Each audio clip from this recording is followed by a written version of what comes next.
आज कुछ प्लास्टिक के और टिन के डब्बों से हम बहुत ही क्रिएटिव चीज़ें बनाने वाले हैं। तो इस वीडियो को पूरा ज़रूर देखिएगा, हो सकता है आपको ये काम आ जाए। तो मैंने इस मिठाई के बचे हुए टिन के डब्बे को इस्तेमाल करने का बहुत पहले से सोच रखा था।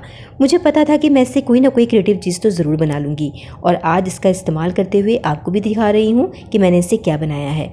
अब मैं ना इसको होम डेकोर में यूज़ करने वाली हूँ और इसके लिए मैंने इसके ऊपर थोड़ी सी ग्लू लगाकर इस जूट की रस्सी को लपेटना इसके ऊपर शुरू कर दिया है। क्योंकि ये टिन का डब्बा है इसलिए फेविकॉल का इस्तेमाल तो इस पर बिल्कुल भी नहीं हो सकता। आपको कोई रबर बेस्ड ग्लू का इस्तेमाल करना होगा, जो कि मैं करती हूँ अपने हर एक क्राफ्ट में, क्योंकि ये वॉशेबल भी है और वाटरप्रूफ भी है। तो बिल्कुल भी टेंशन करने की ज़रूरत नहीं है, ये बिल्कुल भी इसके ऊपर से नहीं उतरेगी, बल्कि बहुत ही मजबूती के साथ इसके ऊपर चिपकी रहेगी। और क्योंकि ये ग्लू बहुत जल्दी सूख जाती है, इसीलिए ना थोड़े थोड़े पोर्शन पर ही ग्लू लगाकर इस जूट की रस्सी को हमें लपेटना होगा। जितने पोर्शन में मैं काम करूंगी बस उतने में ही मैं ग्लू लगाकर इस जूट की रस्सी को चिपकाती जाऊंगी और इसी तरह से धीरे धीरे प्रोसेस को आगे बढ़ाते हुए इस पूरे टिन के डब्बे पर इस जूट की रस्सी को मैं पूरी तरह से लपेट लूँगी। इस क्राफ्ट को बनाते वक्त ना मैंने एक जो स्टेप था वो स्किप कर दिया, वो था कलरिंग का। आप चाहें तो इस टिन के डब्बे पे पहले कलर ले सकते हैं, ताकि अगर जूट की रस्सी में थोड़ा सा गैप भी हो ना तो टिन के नीचे का पार्ट इसमें दिखे नहीं। ये आपके ऊपर है कि आपको इसके ऊपर कलर करना है या मेरी तरह ही इसके ऊपर डायरेक्ट इस रस्सी को चिपका कर अपना थोड़ा सा टाइम बचाना है। इस तरह से मैंने टिन के डब्बे पर इसे पूरी तरह से लपेट दिया है और आखिर के इस पार्ट पर भी अच्छे से ग्लू लगाकर इसके एंड पार्ट को यहाँ पेस्ट कर देंगे। अब ये लपेट चुका है। जूट की रस्सी है ना, ये लोकल है, इसमें थोड़े से रेशे निकले रहते हैं। इन रेशों को हटाने का ना दो तरीके हैं। पहला तरीका ये है कि आप सिजर लेके धीरे धीरे इस तरह से इन रेशों को कट करते जाइए, या फिर आप थोड़ी सी ना लाइटर को जला के या मोमबत्ती को जलाकर भी ऊपर ऊपर से इन रेशों को जलाते जाएंगे तो ये बिल्कुल क्लीन हो जाएगा, एकदम स्मूथ हो जाएगा। अब इसके बाद हमें लेनी होंगी कुछ आइसक्रीम स्टिक्स, और ये आइसक्रीम स्टिक्स पतली होंगी तो ज़्यादा अच्छा है। अगर आपके पास वो कॉफ़ी वाली स्टिक भी हो ना तो वो भी चलेंगी। यहाँ पर इन्हें हमें पेस्ट करना है, लेकिन पेस्ट करने का तरीका ये है कि इनकी साइज़ हमें छोटी बड़ी लेनी होगी, यानी इनमें हमें छोटे से बड़े सीक्वेंस में इस तरह की स्टिक को ना पेस्ट करना होगा। और उसका एक जल्दी वाला ट्रिक मैं आपको बता देती हूँ। इस तरह से सारी स्टिक को जमा कर रख लीजिए, एक बार स्केल लीजिए, लाइन इसके ऊपर से ड्रॉ कर दीजिए और इसकी कटिंग कर दीजिए, तो ये तैयार हो गए। अब इन्हें हम एक एक करके इसके ऊपर चिपकाते जाएंगे। वैसे तो ये जूट की रस्सी किसी भी हार्डवेयर शॉप पर मिल जाती है, लेकिन अगर आपको नहीं मिले ना तो आप इसे ऑनलाइन भी खरीद सकते हैं। इस क्राफ्ट में मैंने जितने भी प्रोडक्ट यूज़ किए हैं ना, अगर आप उसे ऑनलाइन ख़रीदना चाहें तो उन सभी की लिस्ट मैं नीचे टैग कर दूंगी, आप वहाँ से जाकर उसे ले सकते हैं। सच कहूँ तो जब इसे मैं बना रही थी ना तो मुझे लगा कि जूट की रस्सी के अलावा भी मैं कुछ और मटेरियल यहाँ यूज़ कर सकती थी, जैसे कि सैटिन के रिबन।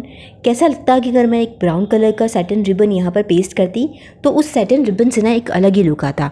आप इस क्राफ्ट को कम्प्लीटली देखने के बाद ना अगर ये ऑल्टरनेट लेना चाहें यानी सैटिन रिबन लेना चाहें ना तो वो भी यूज़ कर सकते हैं। अब मैंने यहाँ पर ना कुछ शीट ली हैं। ये कलरफुल शीट्स हैं जो थोड़े थोड़े कपड़ों जैसी होती है और वॉशेबल भी होती है, और इसमें से हम कुछ फ्लावर्स बनाएंगे। और फ्लावर्स का नाप हमने जस्ट एक अंदाजे से लिया है। फ्लावर को बनाने से पहले ना मैं एक प्लेन पेपर से उसकी एक कटिंग कर लूँगी, और कटिंग करने का तरीका आप यहाँ पर देख रहे हैं। पेपर को इस तरह से फोल्ड करके ना उसमें हम जो फ्लावर की पेटल होती है उसकी शेप को यहाँ ड्रॉ करके इसकी कटिंग कर देंगे। जितना टिन का डब्बा है उसके अकॉर्डिंग ही आप फ्लावर्स एक अंदाजे से ले लीजिएगा, जैसा कि मैंने लिया है। अब ये हमारा एक तरह से सैंपल तैयार हो गया है। बस इसी को लेके ना मैं शीट पर इसकी मार्किंग कर दूंगी।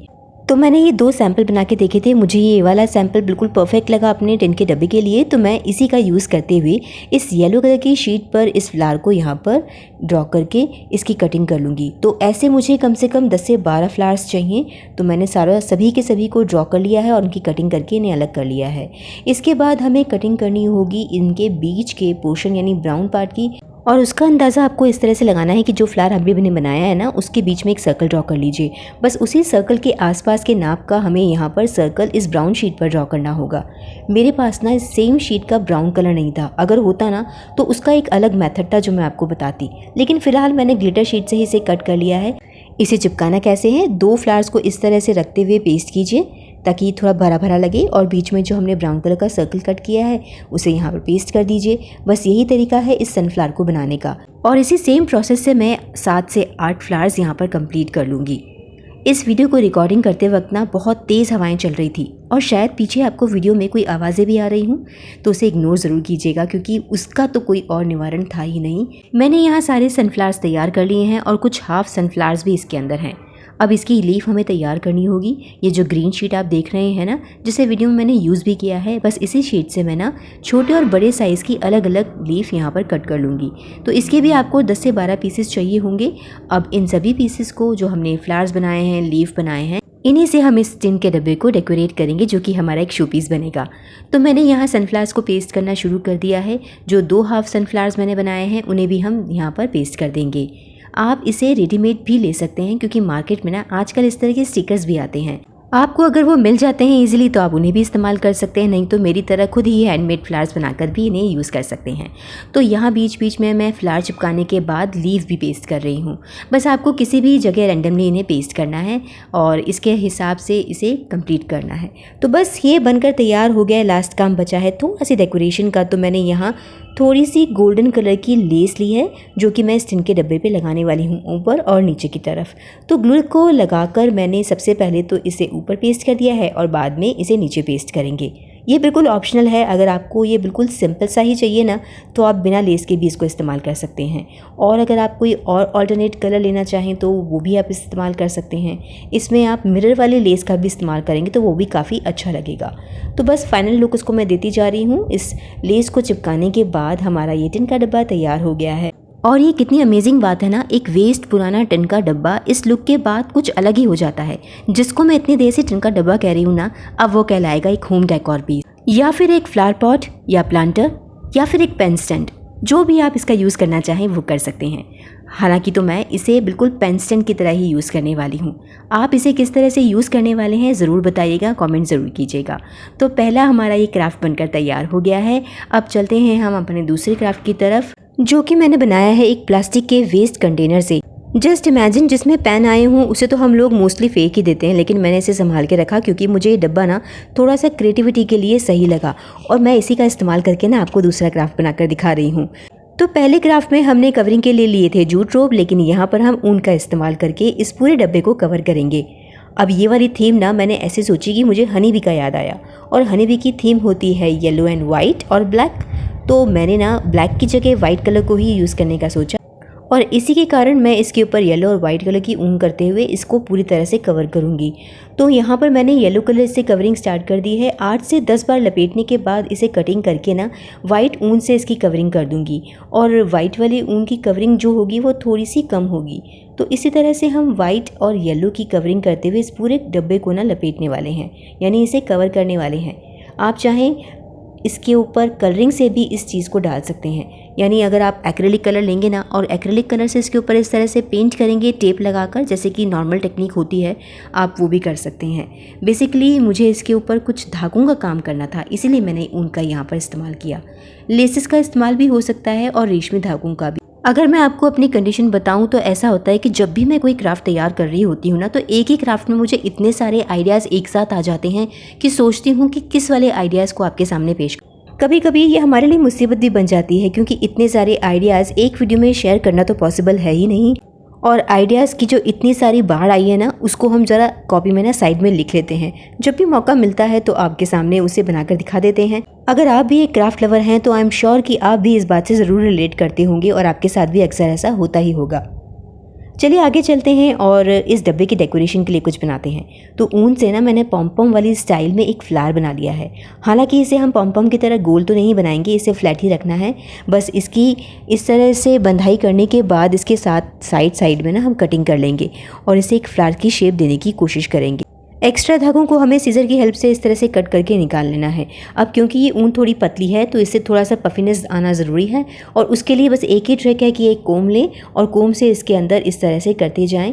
तो थोड़ी देर बाद 10 से 5 मिनट बाद ना ये थोड़ा सा पफी हो जाएगा, इसमें अलग अलग हो जाएंगे सारे रेशे, तो इसमें एक फुलावट आ जाएगी। इसके बाद ना आपको इसको कंप्लीट करने के बाद फिर से कटिंग करनी होगी और जो एक्स्ट्रा धागे हैं उसे निकाल कर अलग करना होगा। तो इस तरह से हमारा ऊन का ये फ्लावर बनकर तैयार हो जाएगा और बस आपको इसे इस डब्बे पर पेस्ट करना होगा। फ्लावर के मिडिल में आप कोई मोती या कांच का टुकड़ा जो भी इच्छा हो वो चिपका सकते हैं।